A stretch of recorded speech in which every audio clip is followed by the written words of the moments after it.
10वीं मुहर्रम को हजरत इमाम हुसैन रज़ियल्लाहु ताला अन्हु और इनके जानिसार साथी जामे शहादत नोश कर गए। लेकिन करबला का वाकया सिर्फ शहादत पर खत्म नहीं हुआ, बल्कि इसके बाद भी अहले बैत पर आजमाइशों का एक नहायत दर्दनाक सिलसिला जारी रहा। रवायात से मालूम होता है कि शहादा के सरों को तन से जुदा किया गया और इन्हें नेज़ों पर उठाया गया। हजरत इमाम हुसैन रज़ियल्लाहु ताला अन्हु का सर मुबारक भी दीगर शहादा के सरों के साथ ले जाया गया। ये एक नहायत अलमनाक मंजर था जिसने हर साहिब ईमान के दिल को जख्मी कर दिया। दूसरी तरफ शहादा के पकीज़ा जिस्म मैदानी करबला में रह गए।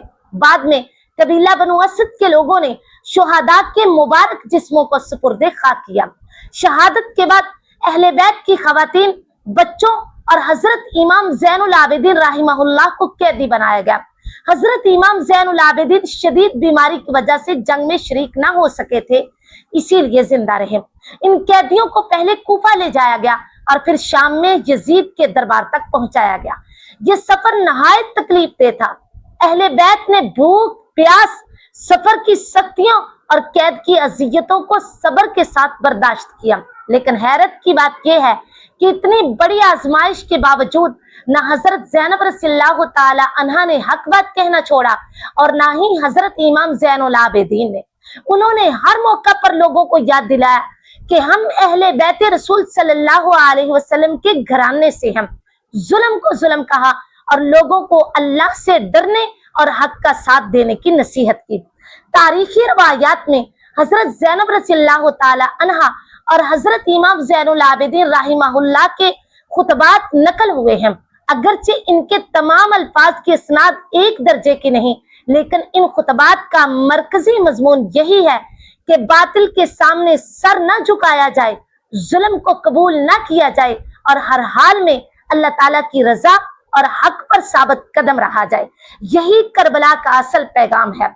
वाकई करबला हमें ये नहीं सिखाता कि मुसीबत आने पर इंसान मायूस हो जाए, बल्कि ये सिखाता है कि अगर पूरा जमाना भी मुखालफत करे तो तब भी हक ना छोड़ो। अगर जुल्म गालिब नजर आए तब भी सच का दामन न छोड़ो। अगर दुनिया की हर नेमत छिन जाए तब भी अल्लाह पर भरोसा कायम रखो। हजरत इमाम हुसैन रज़ियल्लाहु ताला अन्हु ने अपने खून से हक को जिंदा किया और हजरत ज़ैनब रज़ियल्लाहु ताला अन्हा और हजरत इमाम ज़ैनुल आबिदीन रहमहुल्लाह ने अपने सब्र, इस्तिकामत और हक गोई से इस पैगाम को पूरी उम्मत तक पहुंचाया। आज अगर हम वाकई अहले बैत से मोहब्बत का दावा करते हैं तो इसका तकाजा ये है कि हम सच बोलें, जुल्म से बचें, अदल को इख्तियार करें, अल्लाह और उसके रसूल सल्लल्लाहु अलैहि वसल्लम की इताअत करें और हर हाल में हक का साथ दें।